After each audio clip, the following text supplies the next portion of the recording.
but they come in contact with so it doesn't matter. It doesn't matter. We're reaching new voters all the time.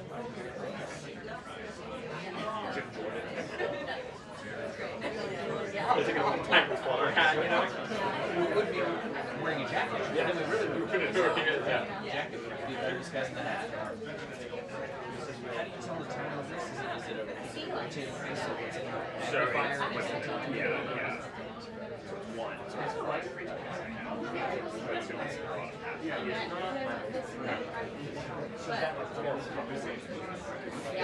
It's quite difficult to write. Don't you wonder? Now it is a conversation. I can read this because it is almost exactly one, and it's right now. I'm trying to read this thing in the time is that exact. In between. Yeah, because if you can see the letter but you know, given a preview, so you can get a ballpark. Yeah, you can. I'm not going to launch rockets. But you know, yeah,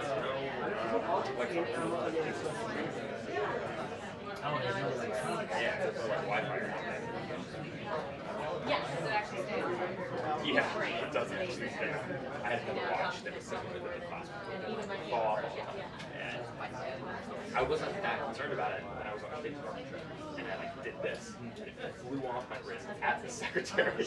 And the DS agent pulled me aside. I was like, maybe we don't wear that for the rest of the trip. That's crazy. Yeah, I felt really bad about it. Is that on video? It's got to be on video. They were there. Sign was rolling out. I think it was before Jamaica, and they brought us to the room too early.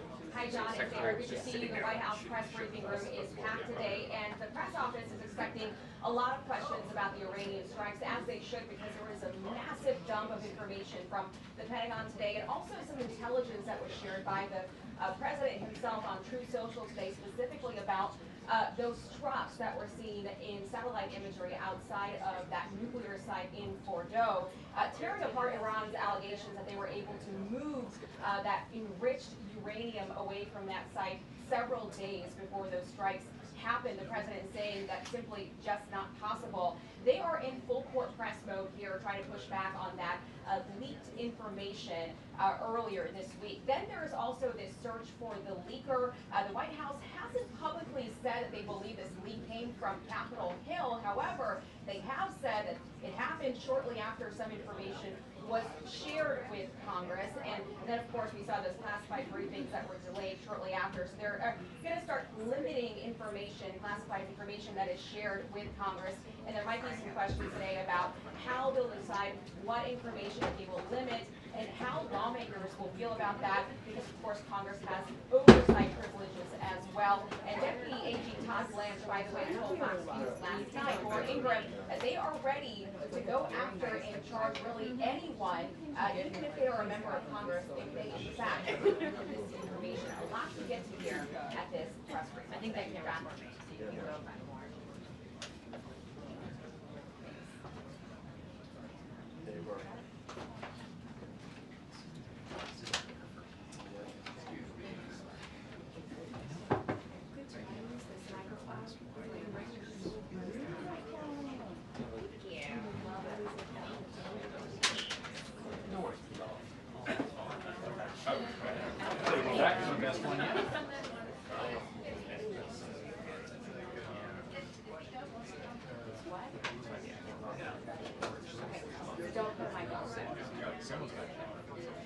Because you know they found the leak from the Supreme Court.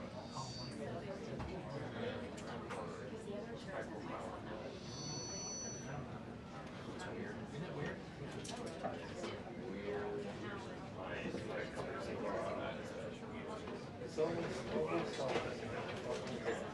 Yeah, but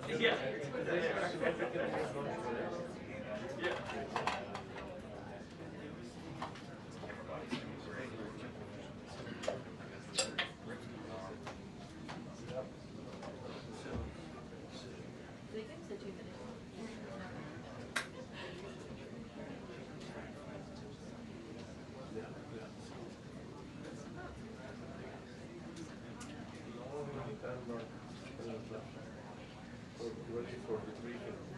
Take care, man. Bye.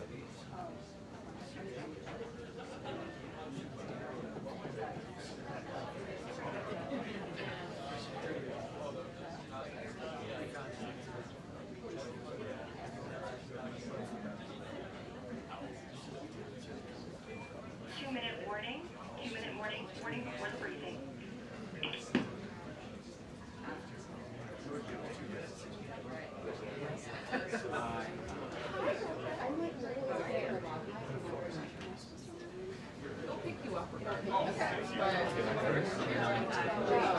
There you go.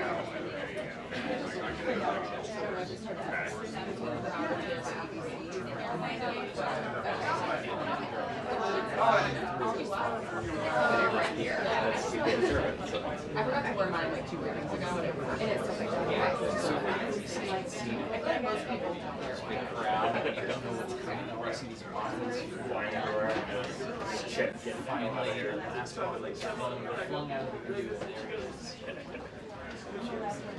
Oh, JJ, for you, anything, JJ. Come on. Come on. We all have work to do. Come as early as we can.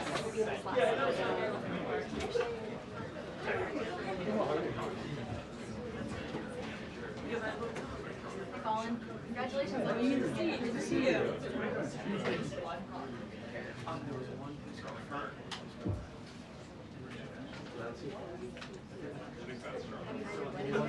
In May. In May? Yeah, we just When'd you got back from graduate? Portugal like a month ago. Oh, that's amazing.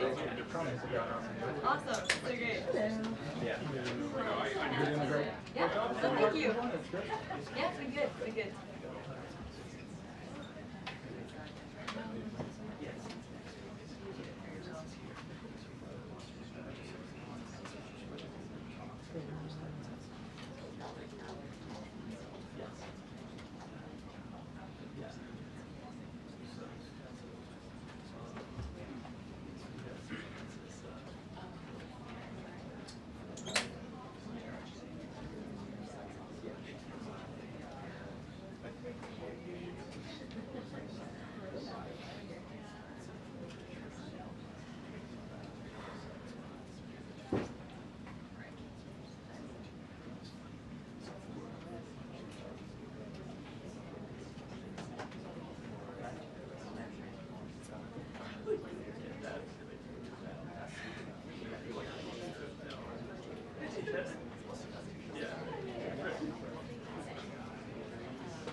Good afternoon, everybody. Good to see all of you. With President Trump as Commander-in-Chief, the world is a much safer place. After decades in which past presidents coddled and enabled the world's leading state sponsor of terrorism, President Trump finally ended the immediate threat of a nuclear Iranian regime. Following President Trump's command, the most powerful military in the history of the world executed massive precision strikes on 3 of the Iranian regime's key nuclear facilities. The objective of Operation Midnight Hammer was to destroy the regime's nuclear enrichment capacity and stop the grave nuclear threat posed to the United States, Israel, and the rest of the free world. The mission, which will go down in the history books, was an overwhelming success. Secretary of Defense Pete Hegseth and the chairman of the Joint Chiefs of Staff Dan Raisin Kane covered the operation in great detail at their briefing this morning at the Pentagon, and I encourage every American to watch it. As President Trump has said repeatedly, the United States of America has the greatest, fiercest, and bravest armed forces ever to stride the face of this earth, and we couldn't be more grateful and proud of our nation's warriors. The Iranian regime was weeks away from being able to produce a nuclear weapon that would threaten the entire world before President Trump took this decisive action on Saturday night to obliterate their nuclear capabilities. The contrast in leadership could not be more clear. Barack Obama and Joe Biden sent pallets of cash, American taxpayer dollars, in a failed attempt to buy the Iranian regime's compliance with a weak and ineffective deal. President Trump sent a fleet of American warplanes to destroy Iran's ability to produce a nuclear weapon. The United States and the entire world are safer because of this president's decisiveness. Despite agenda-driven leaks by the fake news media aimed at undermining this incredible accomplishment achieved by President Trump and our brave fighter pilots, there is broad consensus emerging already that Iran's nuclear capabilities were indeed destroyed. The United States, Israel, the United Nations, and even Iran all agree they can no longer build a nuclear weapon. So why did the president immediately turn to obliterating after the Iranian nuclear threat? Securing peace. Within 48 hours of the devastating strike, President Trump and his team brokered a historic ceasefire between Israel and Iran and officially ended the 12-day war. The Middle East is now shifting away from chaos and bloodshed and moving toward the beginning stages of a new era of peace and stability that President Trump has long called on them to achieve. This was unthinkable at this time last week, and this is what peace through strength looks like. Under President Trump, America will relentlessly advance our interests without being dragged into endless wars. His fearless leadership guarantees America is once again respected across the world. Just look at what he was able to accomplish at the NATO summit in the Netherlands. Many of you were there. Our allies agreed to invest 5% of their GDP annually in defense because President Trump demanded it. This will be the most significant reinforcement of NATO's collective defense in the history of the NATO alliance. And as a result, the United States of America will carry less of the burden, and our NATO allies will be stronger than ever before. As NATO Secretary General Rutte put it, for too long, one ally, the United States, and our taxpayers, I may add, carried too much of the burden of that commitment. And that changes today. President Trump made this change possible. We will produce trillions more for our common defense to make us stronger and fairer by equalizing spending between America and our allies. This is the Trump effect. This is what the president meant when he declared that America is back. Now, back here at home, Americans are paying much cheaper prices for gasoline this summer, as both the Wall Street Journal and the New York Times pointed out today. Here's how the Wall Street Journal put it. Hitting the road this summer won't bring as much of a big hit to your wallet. The national average for a gallon of regular gasoline is about 23 cents cheaper than this time last year. Analysts say plentiful supply is expected to keep prices down in the coming months. These are the cheapest gas prices at this point of the summer since 2021. And despite all the doom casting from liberal pundits, oil prices on Tuesday were lower than before the Israel-Iran conflict began. As President Trump continues to unleash American energy, our country will have even more efficient, reliable, and affordable energy to protect our national security and fuel our people. Later this afternoon, here at the White House, the president will host a One Big Beautiful event in the East Room to rally Republicans to get the One Big Beautiful bill across the finish line. At that event, he will be joined by everyday Americans from across the country who will massively benefit from the common sense policies and provisions within this bill. This is the largest tax cut for working and middle-class Americans in history, and it's going to put more money into the pockets of hardworking Americans. Families will see an average increase in take-home pay of more than $10,000 per year. Americans earning between $30,000 and $80,000 per year will see a 15% tax cut. Overtime and tipped workers will save thousands of dollars annually. And our amazing seniors will receive historic financial relief by reducing the tax burden on their Social Security benefits.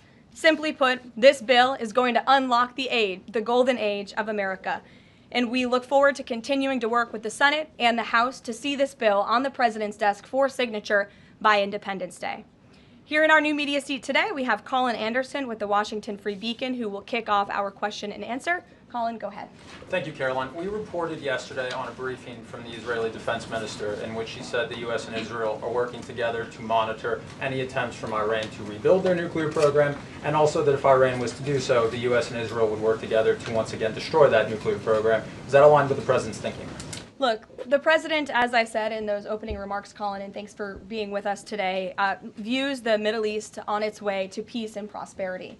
And the president used strength on Saturday night. The whole world saw that the United States is indeed the most lethal fighting force in the world with those precision strikes on Saturday evening. But the president wants peace. He always has. And right now we're on a diplomatic path with Iran. The president and his team, namely Special Envoy Witkoff, continue to be in communication with the Iranians and especially our Gulf and Arab partners in the region, to come to an agreement with Iran. As for our alliance with the State of Israel and that friendship and that partnership between the United States and the State of Israel, I would argue it has never been stronger. And we see a new era in which perhaps some of these Gulf and Arab states can sign on to the Abraham Accords. That was one of the president's most signature accomplishments in his first term, and he'd like to see more of those countries sign on in this second term. And so we look forward to sustaining a long and durable peace in the region, and the president wants to do that through a diplomatic solution. But as he proved on Saturday night,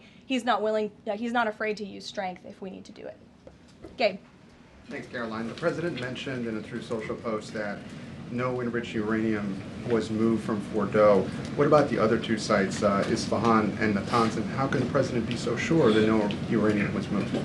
Well, what I can assure you is that the United States and our intelligence agencies and Director Ratcliffe and the President's entire national security team were obviously watching these sites very closely in the weeks and the days leading up to the attack on Saturday, which I will add was one of the most secretive and successful operations in United States history. I think many of you in this room would agree with that, because none of you in this room knew about the strike on Saturday until it took place. So we were watching closely, and there was no indication to the United States that any of that enriched uranium was moved prior to the strike. From any of the sites? Correct. And then one more thing, Karoline. Next week, the president mentioned that there'd be talks with Iran. Didn't mention any details, and Iran has not confirmed them. Can you share any details about any potential talks next week? We don't have anything scheduled as of now, but I spoke to our Special Envoy Witkoff at length this morning, and I can assure all of you we continue to be in close communication with the Iranians and through our intermediaries as well, namely the Qataris, who have been an incredible ally and partner throughout this entire effort. And as I said, this administration is always focused on diplomacy and peace, and we want to ensure we can get to a place where Iran agrees to a non-enrichment civil nuclear program. And there are many other requests that the United States has. Those details continue to really, they're just starting. Of course, the operation was just on Saturday night, but we are in touch. And if there is a meeting, we will let you know, as we always do. Brian. Thank you, Karoline. There's two. One on trade. On the July deadline that's coming up for the trade deals, is that deadline still hard and fast for the president, or is he now considering even coming to trade deals after that deadline, and where is he on that going forward? I think the president has been asked this quite a few times by many of you in the media. I've heard him answer it at press conferences and at gaggles. He just spoke about it on Air Force One. The deadline is not critical. The president can simply provide these countries with a deal if they refuse to make us one by the deadline, and that means the president can pick a reciprocal tariff rate that he believes is advantageous for the United States and for the American worker, and he will continue to do that. But as for the deals, our United States Trade Ambassador, Jameson Greer, I speak to him frequently. He's working very hard, and he has had very good and productive discussions with many of our key trading partners. And on the One Big Beautiful Bill, there's conversations on the Hill right now about the Medicaid cuts.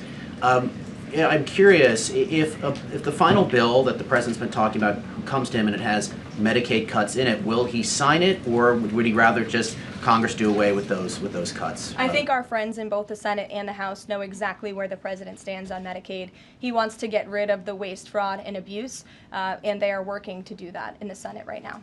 Jennifer.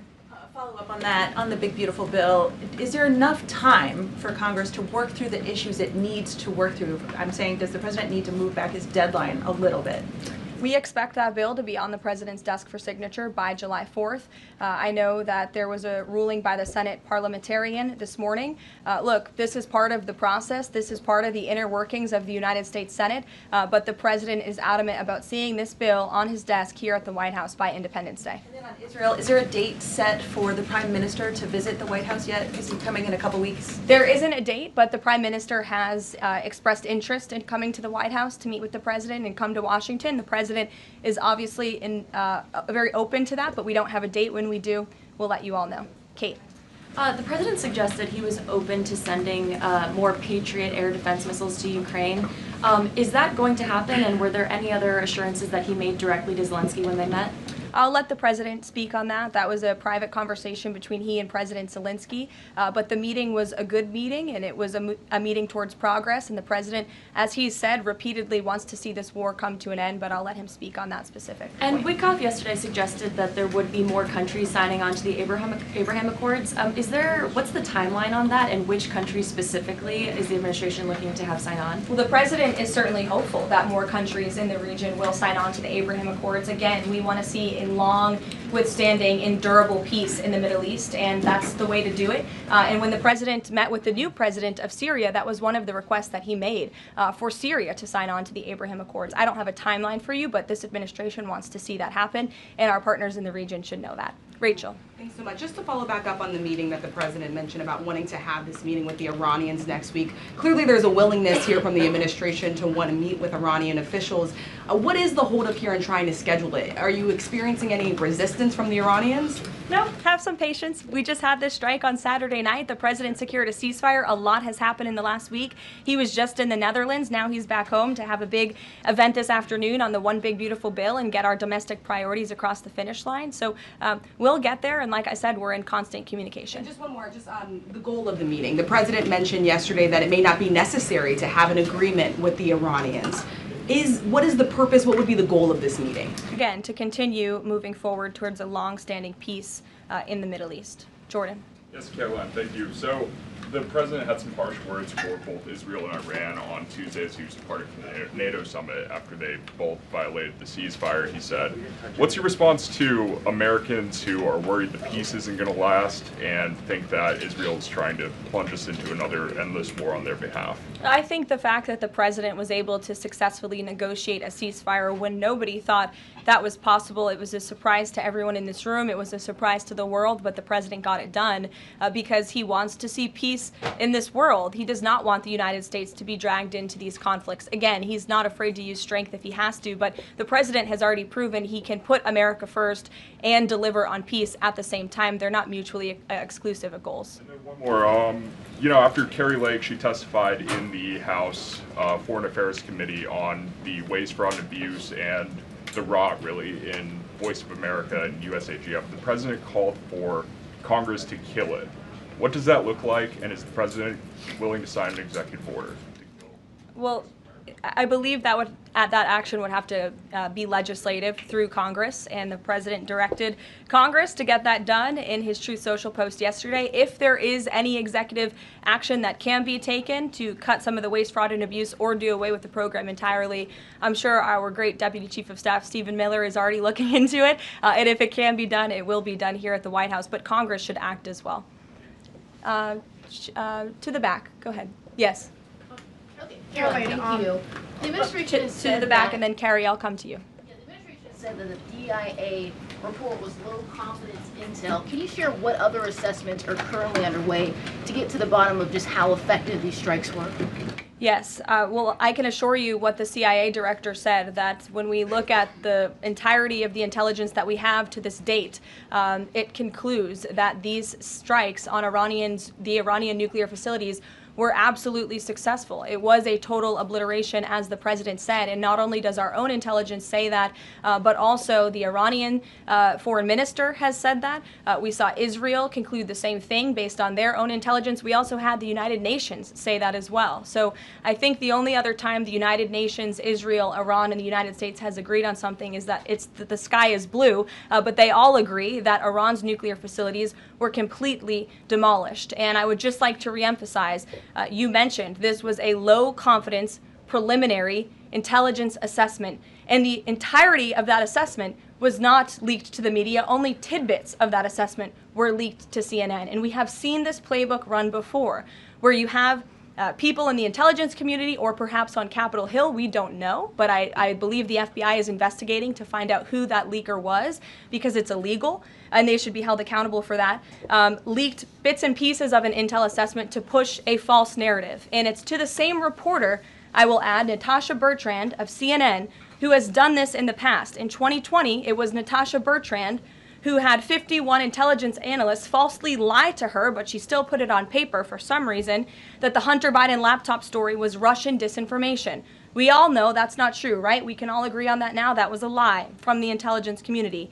Also in 2020, this same reporter, Natasha Bertrand, wrote that a top intel agency ruled out the man-made lab leak theory of the coronavirus origins. Again, the president was right about that.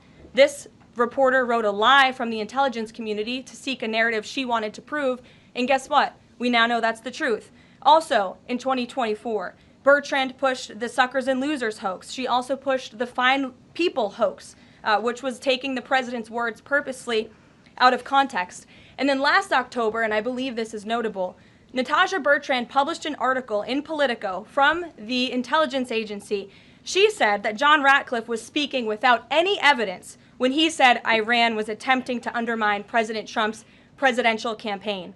And then we, of course, found out that was absolutely true. In fact, the Biden administration declassed an intel report which said they had high confidence that Iran had done exactly what Ratcliffe alleged. They did run an influence campaign to hurt President Trump's candidacy. In fact, we know the Iranians tried to take President Trump's life. And so this is a reporter who has been unfortunately used by people who dislike Donald Trump in this government to push fake and false narratives. She should be ashamed of herself. And that's not what reporting is. Journalism is trying to find the facts and the truth. And this week we saw this same reporter being used to push a fake narrative to try to undermine the President of the United States, and more importantly, the brave fighter pilots who conducted one of the most successful operations in United States history. And I think the American people fully know that this operation was a complete and total success. Elizabeth.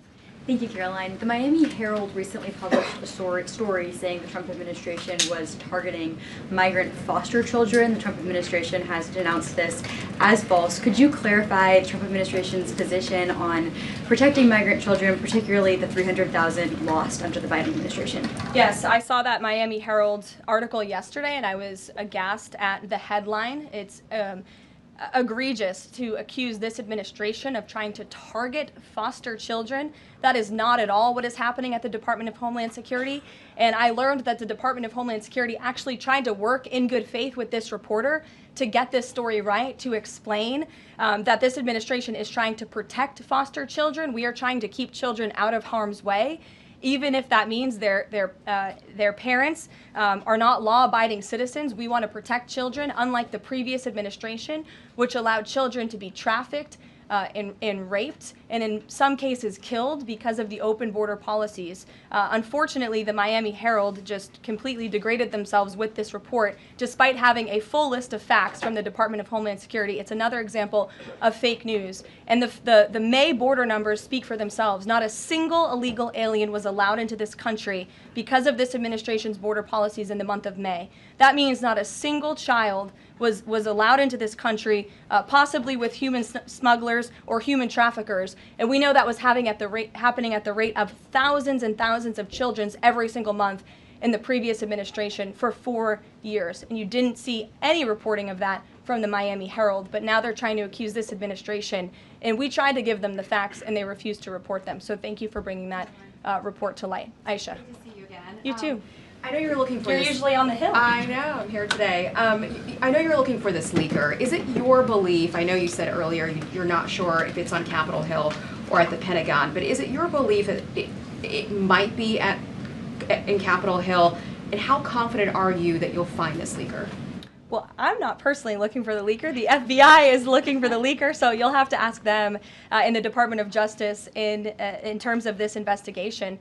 But you know, leaking top secret classified intelligence is a crime, and people need to be held accountable for that crime. And then can I just ask you about how you're going to be limiting intel to Congress? What would you say to lawmakers who say they have oversight privileges, they need this information? This administration wants to ensure that classified intelligence is not ending up in irresponsible hands, and that people who have the privilege of viewing this top secret classified information are being responsible with it. And unfortunately, clearly, someone who had their hands on this, and it was a very few people, few number of people in our government who saw this report, that person was irresponsible with it, and we need to get to the bottom of it, and we need to strengthen that process to protect our national security and protect the American public. Mary Margaret, go ahead. Thank you, Karoline. Sure. You just laid out a lot of different stories about disinformation that Natasha, excuse me, that Natasha Bertrand had pushed during her time at Politico and at CNN. Why would any member of the Trump administration leak anything to her? Well, again, as I just said, we're investigating who that leaker was. It could have been someone in the intelligence community, or it could have been someone on Capitol Hill who had access to this document. The FBI is searching for that person. Go ahead. Thanks, Karoline. The president was And obviously... clearly it was done to undermine the president, to answer your question. And I'm sorry, I really wanted to follow up on that really quickly. Before the strikes on Iran, we saw a number of other leaks about Tulsi Gabbard, the Vice President Vance. Is there an effort to divide the president's team when it comes to these leaks and which reporters they choose? I do believe there's an effort on the outside of this building to try to divide the president's team on the inside, and sometimes you have to look at these headlines and laugh, because I've been in meetings where I know these things are absolutely not true, and again, we do our best here, I believe, to try to push back and correct the record with all of you, but there is fake reporting. That's just the reality of this country, unfortunately, but I can assure you the president's team is strong, especially the national security team. Everyone is very proud of the president, of our commander-in-chief, and of our military for the successful operation that took place on Saturday night. Thanks, Karoline. The President was obviously very pleased with getting his NATO allies to increase defence spending. He's made the same demands of Asia-Pacific allies of the United States, including Australia, where I'm from. How does the NATO result impact negotiations with Asia-Pacific allies? Does it, for say, strengthen the President's resolve to say, well, you know, our NATO allies have done it, now you need to do it too?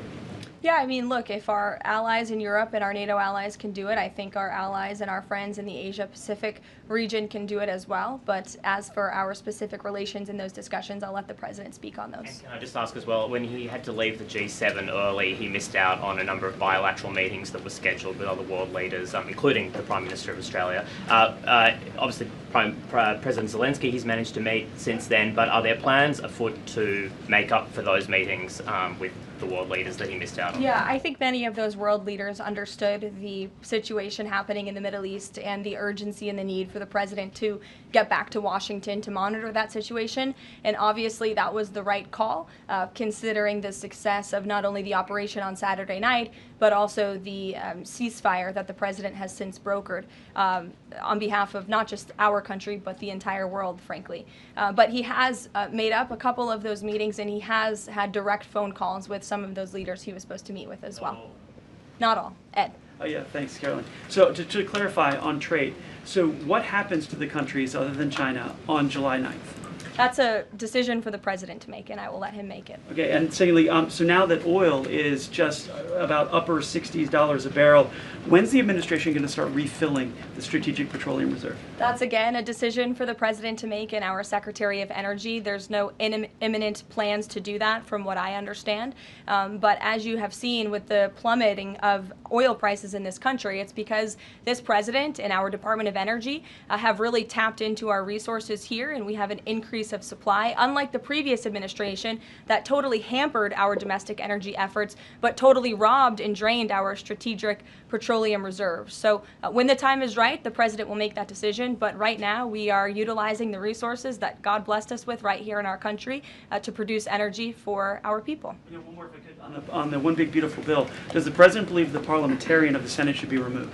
I haven't spoken to him about that, and I'll let him speak on it. However, again, he knows this is part of the process and the inner workings of the Senate, and he wants to see this bill done, and he remains very much engaged in these conversations and in this process with lawmakers in both the Senate and the House side, and the whole White House does as well.